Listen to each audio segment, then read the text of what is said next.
को, और रिजल्ट देने का भारत सरकार के अप्रूवल के बाद तिथि निर्धारित की गई 27 तारीख को हम लोग को सर्टिफिकेट निर्वाचन प्रमाण पत्र मुहैया नहीं किया गया। 29 तारीख को शाम को जिला पदाधिकारी रिटर्निंग अफसर के यहाँ से हम लोग को सूचना दी गई कि हम लोग 1 तारीख को पुनः इसका मतगणना करेंगे। आप लोग अच्छी तरह जानते हैं कि जिस तरह से चंडीगढ़ मेयर कांड हुआ, उससे भी बड़ा कांड होने वाला है इस पटना में। डीके के दबाव पर यहाँ के रिटर्निंग अफसर एक आवेदन लेकर दिल्ली भेजे और दिल्ली से उन्होंने आदेश कराया कि इसका पुनः हम लोग मतगणना करेंगे। जो बैलेट बॉक्स है, जो मतपत्र है, जो यूज़ किया हुआ मतपत्र है, न तो किसी भी व्यक्ति से उस पर साइन कराया गया, न उसको सील कराया गया, और उसको इसी तरह से कहीं पे ये लोग जिलाधिकारी ने रखवाया है।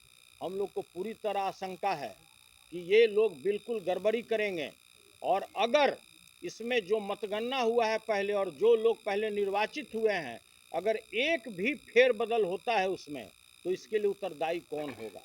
तो हम लोग का प्रथम मांग है कि अगर एक भी डायरेक्टर में हार जीत होता है और उसको फेरबदल अगर किया जाता है, तो सबसे पहले जो भारत के सहकारी निर्वाचन पदाधिकारी, जो प्राधिकार के जो अध्यक्ष और वाइस चेयरमैन जो यहाँ पर आए हुए थे, जिनके निगरानी में संपूर्ण चुनाव हुआ, वो देश के सबसे बड़े अधिकारी हैं। सबसे पहले तो उनको इस्तीफा दे देना चाहिए, इसलिए कि जब अगर उनके निगरानी में सारा कार्य संपन्न हुआ, सीसीटीवी के निगरानी में हुआ, वीडियो के निगरानी में हुआ और जिलाधिकारी के निगरानी में हुआ, और फिर भी अगर रिकाउंटिंग का अगर आदेश पारित होता है, तो इस संविधान में इससे बड़ा काला अध्याय नहीं हो सकता है।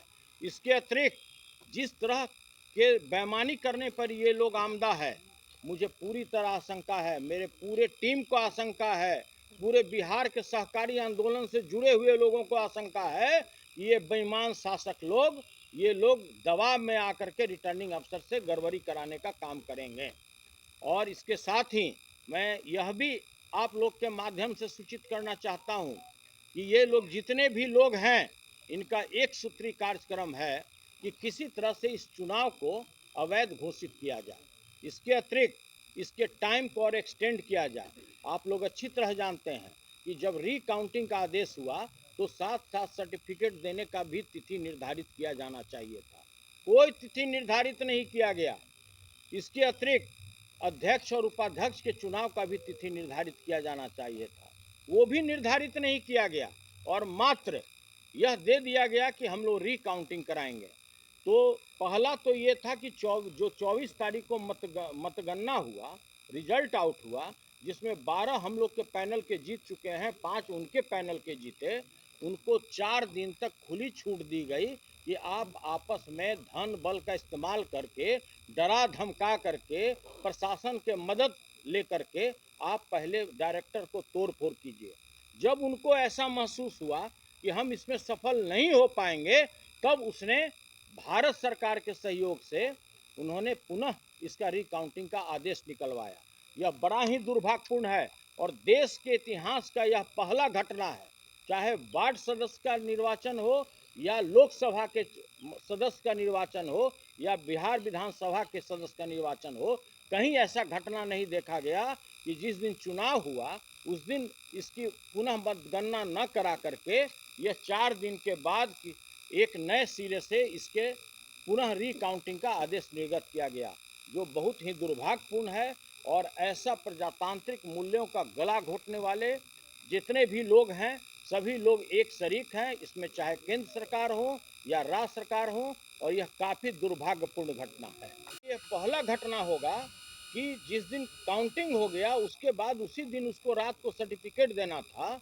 सर्टिफिकेट का तिथि निर्धारित किया गया 27 तारीख, 27 तारीख को सर्टिफिकेट नहीं दिया गया।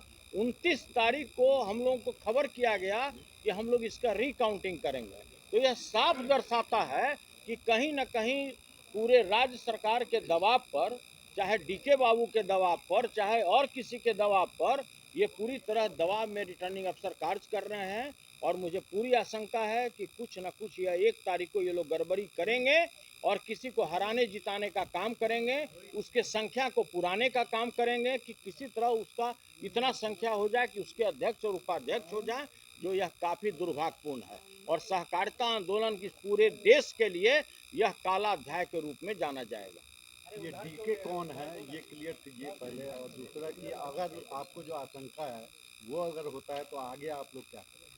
देखिए, आगे हम लोग न्यायालय का दरवाज़ा खटखटाएंगे। आप लोग भी अच्छी तरह से जानते हैं कि जिस तरह से मेरा निष्कासन और जिस तरह से मेरी सदस्यता ली गई बिहार विधान परिषद से, हम लोगों ने माननीय उच्चतम न्यायालय का दरवाज़ा खटखटाया और मुझे पूरी उम्मीद है कि हम लोगों को न्याय मिलेगा, दूध का दूध और पानी का पानी होगा। उसी तरह से जो भी इसमें दोषी पदाधिकारी होंगे, अब इससे बड़ा विभत्स रूप क्या हो सकता है कि देश का जो सर्वोच्च प्राधिकार है, उसके अध्यक्ष और उपाध्यक्ष के मौजूदगी में सारा निर्वाचन हुआ, तो उनके ऊपर भी सवालिया निशान उठाया गया। अगर एक भी वोट का अगर फेरबदल होता है, एक भी व्यक्ति को अगर हराया और जिताया जाता है, तो नैतिकता के आधार पर सबसे पहले अध्यक्ष और उपाध्यक्ष को इस्तीफा दे देना चाहिए कि आपके सारे ऑब्जर्वरशिप में, आपके पर्यवेक्षण में सारा निर्वाचन हुआ और आपकी मौजूदगी में किसी लोगों ने गड़बड़ी कराई है। देखिए, डीके के बारे में आप भी जानते हैं, हम भी जानते हैं, पूरा राज्य भी जानता है कि आज नेपथ्य से कौन शासन चला रहा है। आज जब मुख्यमंत्री मानसिक रूप से बीमार हैं, तो वैसे परिस्थिति में इस राज्य को चलाने वाला व्यक्ति कौन है?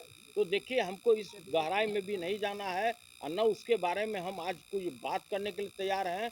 लेकिन आप यह जानिए कि जितनी भी कार्रवाई हो रहा है, ये डीके के दबाव पर हो रहा है। सुप्रीम कोर्ट का ऑब्जर्वेशन क्या था सुनील जी, जो आपको सुनवाई हो गई थी? देखिए, ये सभी लोग जानते हैं, ये लाइव आया हुआ है और उनका देखिए, हमको तो सीधा हाथ जोड़ के ही आप लोगों से विनती है कि मुझे न्याय की उम्मीद है, दूध का दूध और पानी का पानी होगा। मात्र एक पलटू राम बोलने से, वो भी मैंने नहीं कहा, मैंने ये कहा कि माननीय मुख्यमंत्री जी, बिहार की प्यारी जनता आपको पलटू राम के नाम से पुकारती है। मैंने कब कहा कि मैं पलटू राम बोल रहा हूँ? मेरा तो आपके प्रति मान सम्मान है, लेकिन जिनके आत्मा में, जिनके दिल में जो हरदम आग धधकते रहता है, प्रतिशोध की भावना रहती है, हम उनके बारे में कुछ नहीं कर सकते। कोर्ट का ऑब्जर्वेशन क्या था? अब कोर्ट का ऑब्जर्वेशन हम और आप क्या, सारे लोगों ने देखा है, सारे जो लाइव हो रहे थे, तो सारे लोगों ने देखा है कि पलटू राम बोलने से अगर किसी की सदस्यता चली जाए, तो इससे दुर्भाग्यपूर्ण क्या स्थिति हो सकता है।